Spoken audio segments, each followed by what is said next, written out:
My self गृहस्थ अग्रवाल। मेरे YouTube channel में आप सभी विद्यार्थियों का स्वागत करता हूँ।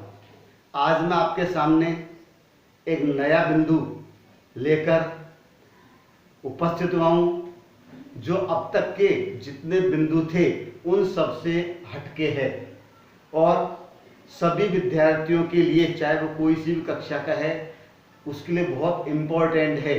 और वो आज का बिंदु अपना है कंपोजिशन पार्ट। बिंदु क्या अपना बताइए?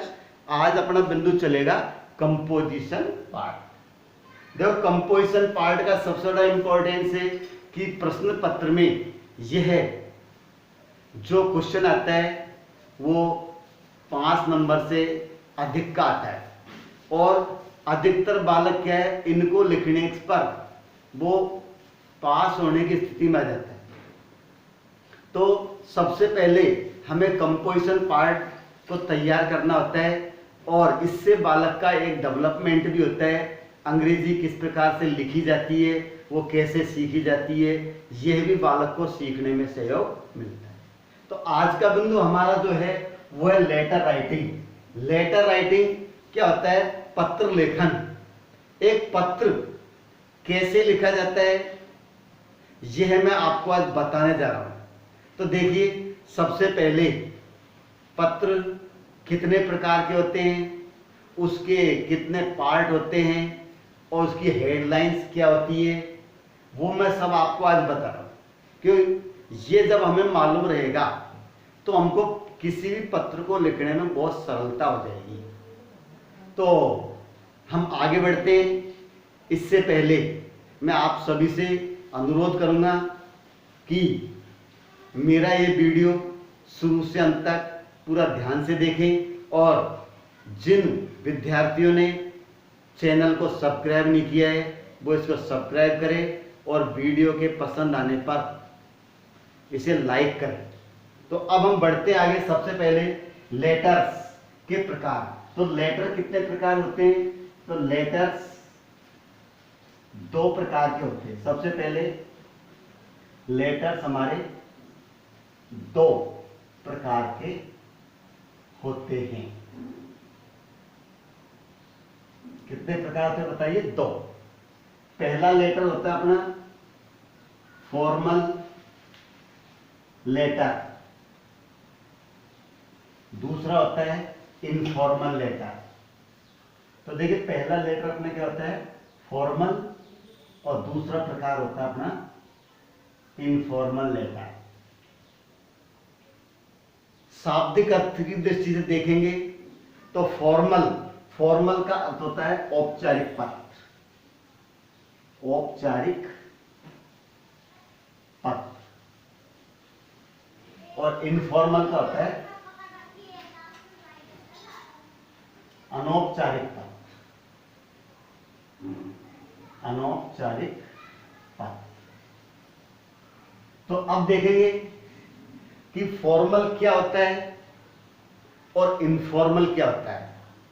कई बार हमारे व्यवहार में भी यह शब्द आया हुआ है कि फॉर्मेलिटी। फॉर्मेलिटी का मतलब होता है ठीक, हमने फॉर्मेलिटी पूरी कर देते हैं। अब फॉर्मेलिटी क्या होता है? औपचारिकता पूरी कर देते हैं। तो वहां पर फॉर्मल लेटर के अंदर केवल औपचारिकता पूरी की जाती है, वास्तविकता में भावनाओं का उसमें अभाव होता है। ये हमारे अनौपचारिक पत्र होते हैं। इनफॉर्मल ये पत्र होते हैं हमारे पर्सनल लेटर्स, जो व्यक्तिगत पत्र होते हैं, जो हम हमारे मित्रों, रिश्तेदारों अथवा दोस्तों को लिखते हैं, परिवार के सदस्यों को लिखा जाता है। और जो फॉर्मल लेटर होता है वो हम विद्यालय में, अन्य किसी डिपार्टमेंट में, न्यूज़पेपर के एडिटर को जो पत्र लिखे जाते हैं वो हमारे होते हैं फॉर्मल लेटर।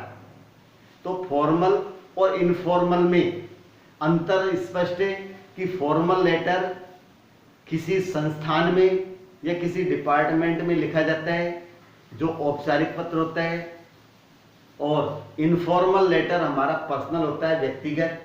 वो हम मित्र, रिश्तेदार और परिवार के सदस्यों को पत्र लिखते हैं।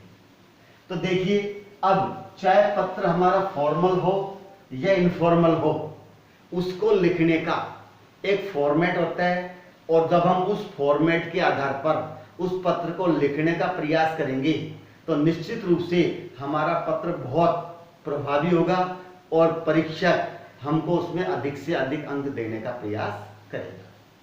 अक्सर बालक क्या करता है, वो किसी ग्रामर की भाषा को रट लेता है और रटने के बाद उसको लिखने का प्रयास करता है, जो परीक्षा तक जाते जाते वो भूल जाता है। हम चाहते हैं कि पत्र हम स्वयं तैयार करें, हमें अंग्रेजी व्याकरण का ज्ञान हो और अपने भाषा के आधार पर स्वयं पत्र तैयार करेंगे तो हमें कभी याद भी नहीं करना पड़ेगा और पत्र हमारा प्रभावी होगा। तो इसलिए जो फॉर्मल और इनफॉर्मल लेटर है वो कहाँ कहाँ लिखे जाते हैं, देखिए। सबसे पहले फॉर्मल लेटर्स, ये पत्र कहाँ लिखते हैं, स्कूल मैटर्स, स्कूल मैटर्स। अब विद्यालय में जो कोई मामला होता है, कोई काम होता है विद्यालय में, जो पत्र लिखा जाता है, जैसे हमें छुट्टी लेनी है, हमें टीसी लेनी है, फीस माफ करवाना है, सेक्शन चेंज करवाना है, यानी विद्यालय से संबंधित कोई भी मुद्दा हो सकता है, वो पत्र हम किसी प्रिंसिपल को, हेड मिस्ट्रेस को, हेड मास्टर को लिखते हैं, तो वो हमारे क्या कहलाते हैं, फॉर्मल लेटर होते हैं। दूसरा अदर गवर्नमेंट, तो other government and public, private department, ठीक है। तीसरे देख कहां पर लिखा जाता है पत्र, स्कूल मैटर्स हो गया, other government and private department, और तीसरा मैटर अपना होता है वो होता है editor of A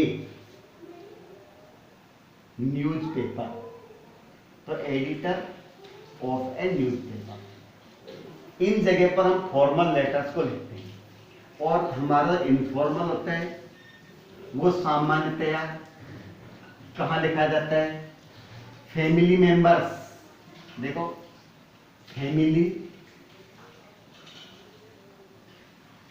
members, relatives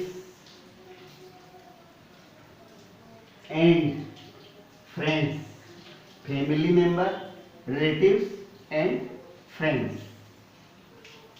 तो ये अंतर होता है कौन सा पत्र कहाँ लिखते हैं।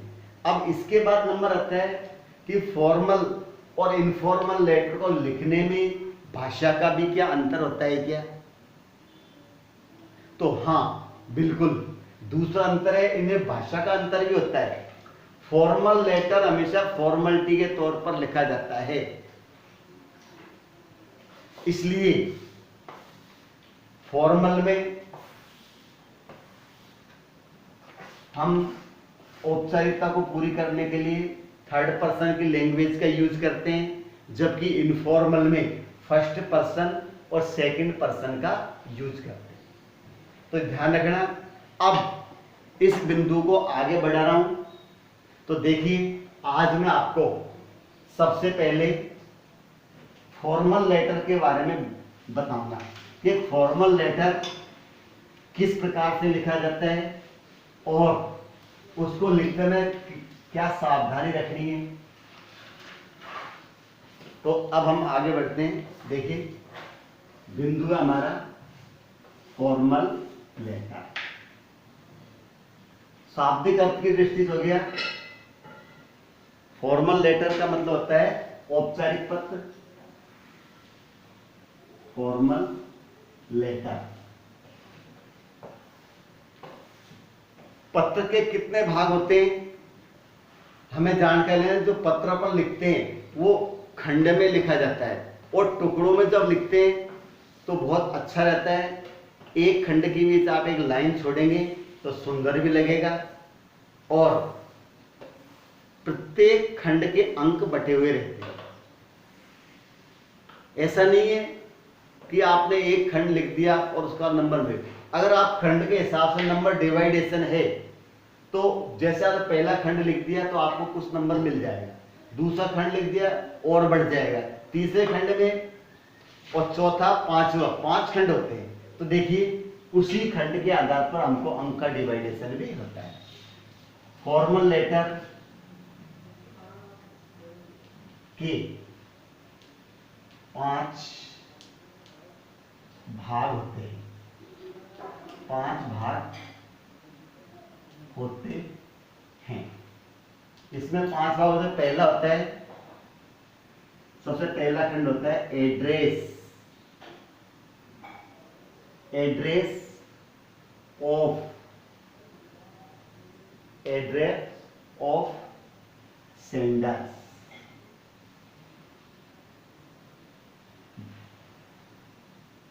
एड्रेस ऑफ सेंडर्स, ये भेजने वाले का पता। सबसे पहले जो पत्र लिखता है वो ऊपर अपने स्वयं का एड्रेस लिखता है, का पता। दूसरा खंड होता है डेट,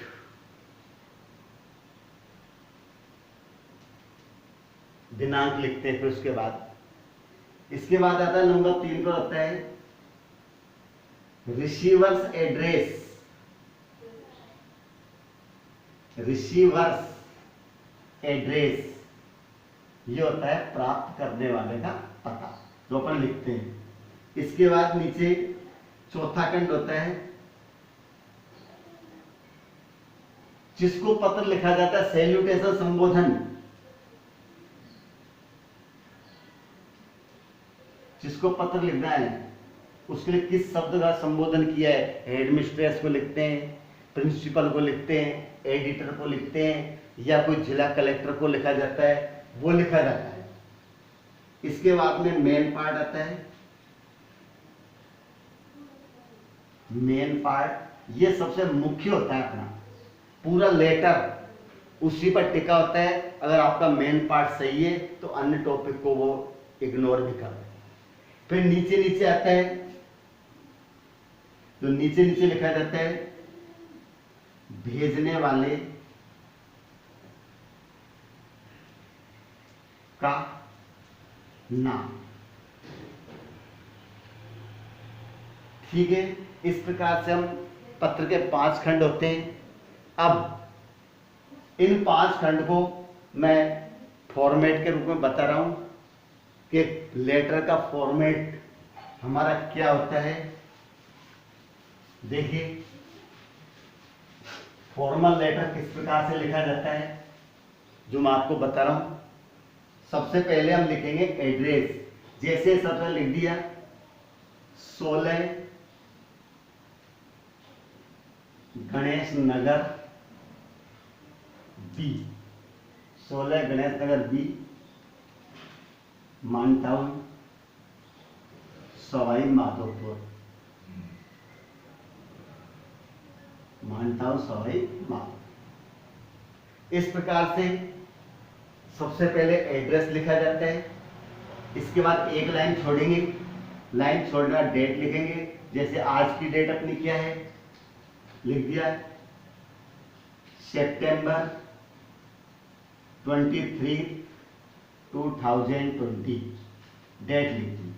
डेट लिखने के बाद हम किसे पत्र लिख रहे हैं उसको लिखना है, उसका संबोधन क्या है तो लिखेंगे। जैसे कोई हो सकता है द प्रिंसिपल हो सकता है, एडिटर हो सकता है, चेयरमैन हो सकता है। जिस भी व्यक्ति को लिखना है उसका पद अपन यहां पर लिखते हैं। पद लिखने के बाद में हम संस्थान का नाम लिखते हैं कि किस संस्थान में। जैसे प्रिंसिपल को लिखना है तो स्कूल का नाम आ जाएगा, जैसे government senior secondary school, city Sawai Madhopur, ऐसे भी सवाई माधोपुर।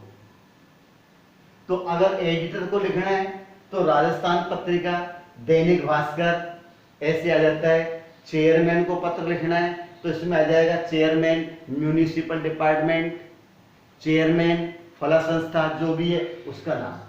तो उस हिसाब से लिखने के बाद फिर यहाँ पर आता है सब्जेक्ट। देखो फॉर्मल लेटर में सब्जेक्ट का सबसे बड़ा महत्व होता है। किस विषय पर हम पत्र लिख रहे हैं, जो फॉर्मल लेटर है किस विषय पर लिखा जा रहा है उसको लिखना है। जैसे मान लो आपको स्कूल में लिखना है तो क्या करेंगे, यहां पे लिखेंगे a formal letter, a formal letter to change section, a formal letter to change section. Section change करने के लिए पत्र पर लिख रहे हैं। ये लिखने के बाद फिर अगला बिंदु जो हमारा आता है वो क्या आता है, किसको लिख रहे हैं, सर या मैडम में से किसी शब्द का यूज करेंगे। तो यहां तक आपके समझ सब्जेक्ट तक बिंदु समझ में आ गया। पहले सबसे एड्रेस, फिर डेट, फिर प्रिंसिपल को जो भी लिखना है संस्था का नाम, फिर सब्जेक्ट। यहां तक लिखने के बाद इसको आप लिख लीजिए या स्क्रीनशॉट ले। इसके नीचे में और आपको लिख रहा हूं तो देखिए, सब्जेक्ट लिखने के बाद हमारा बिंदु क्या प्रारंभ होता है, सर या मैडम, जो भी हमको लिखना है लिखेंगे। इसके बाद हम पत्र को एक औपचारिकता के रूप में लिखते हैं, most respectfully I beg to say that। तो most respectfully I beg to say that, इतना लिखने के बाद सबसे पहले आप अपना नाम लिखें। I beg to that, नाम नहीं लिखे तो भी कोई दिक्कत, जैसे आप एडिटर को लिख रहे हैं, किसी अन्य संस्था में लिख रहे हैं, नाम लिखेंगे। और क्योंकि एजुकेशनल में लिखते हैं तो नाम नीचे भी आता है, तो अगर नाम यहां नहीं लिखे तब भी चलता है। I beg to say that लिखने के बाद आपको जो टॉपिक दे रखा है उस टॉपिक से संबंधित मुख्य आपको भाग लिखना है। मुख्य भाग लिखने के बाद फिर नीचे क्या आता है, देखिए जो नीचे बिंदु आता है वो हमारा आता है देयरफॉर से प्रारंभ होता है। देयरफॉर से हो सकता है therefore I request you, therefore I request you to, या तो ये लिखेंगे, या फिर आप ये नहीं लिख रहे तो kindly grant me, allow me, issue me, kindly grant, allow, issue, इनमें से कोई सा शब्द आ सकता है, और मी, इन तीनों में से कुछ भी लिख देंगे। फिर टू वो लगाना है। ये लिखने के बाद फिर आप नीचे लिखेंगे योवर्स। योवर्स के साथ देखो जिस प्रकार से हम ऊपर ले उसके आधार पर ये सब लिखेंगे। ओबीडियंटली, OBEDI, ओबीडियंटली, फेथफुल्ली, फेथफुल्ली या सिंसियरली, इनमें से यूज करेंगे। और यूज करना है आप अपने नीचे क्या लिख देंगे, नाम। इस प्रकार से हम एक फॉर्मल लेटर को पूरा करते हैं। तो देखिए सबसे पहले एड्रेस, इसके बाद डेट, फिर जिस व्यक्ति को लिखना आता है उसका पद क्या है, डिपार्टमेंट का नाम, इसके बाद मोस्ट रेस्पेक्ट मैडम लगाएंगे सब्जेक्ट लिखने के बाद, फिर most respectfully I beg to say that, main part लिखेंगे। उसको पूरा करने के बाद therefore I request you to, या तो ये लिख दो या फिर काइंडली ग्रांट, काइंडली के बाद ग्रांट भी लिखा जा सकता है, अलाउ भी लिखा जा सकता है, इश्यू भी लिखा जा सकता है। ये लेटर पर डिपेंड करता है हम क्या लिखेंगे। फिर मी और टू, इसको लिखने के बाद आगे अपना बिंदु है वो विषय को लिखेंगे। फिर योवर्स ओबीडियंटली, फेथफुल्ली, सिंसियरली। देखो ओबीडियंटली कब लिखा जाता है? जब स्कूल में बालक अध्ययनरत है तो स्कूल मैटर्स में आता है। अगर बालक स्कूल में अध्ययनरत नहीं है तो फिर वो लिखेगा फेथफुल्ली। अन्य डिपार्टमेंट में आपको लिखना है तो आप फेथफुल्ली भी लिख सकते हैं और सिंसियरली शब्द का यूज भी हम कर सकते हैं। इसका नाम और नाम के बाद में अपना क्लास एड्रेस जो भी लिखना चाहे वो लिख सकते हैं। इस प्रकार से हम एक फॉर्मल लेटर लिख सकते हैं। हमें फॉर्मेट मालूम होगा तो हमें कोई प्रॉब्लम भी नहीं आएगी। फिर हमें मुख्य भाग याद करना रहता है और फॉर्मेट सेम रहता है। तो आज का बिंदु कंप्लीट होता है। धन्यवाद।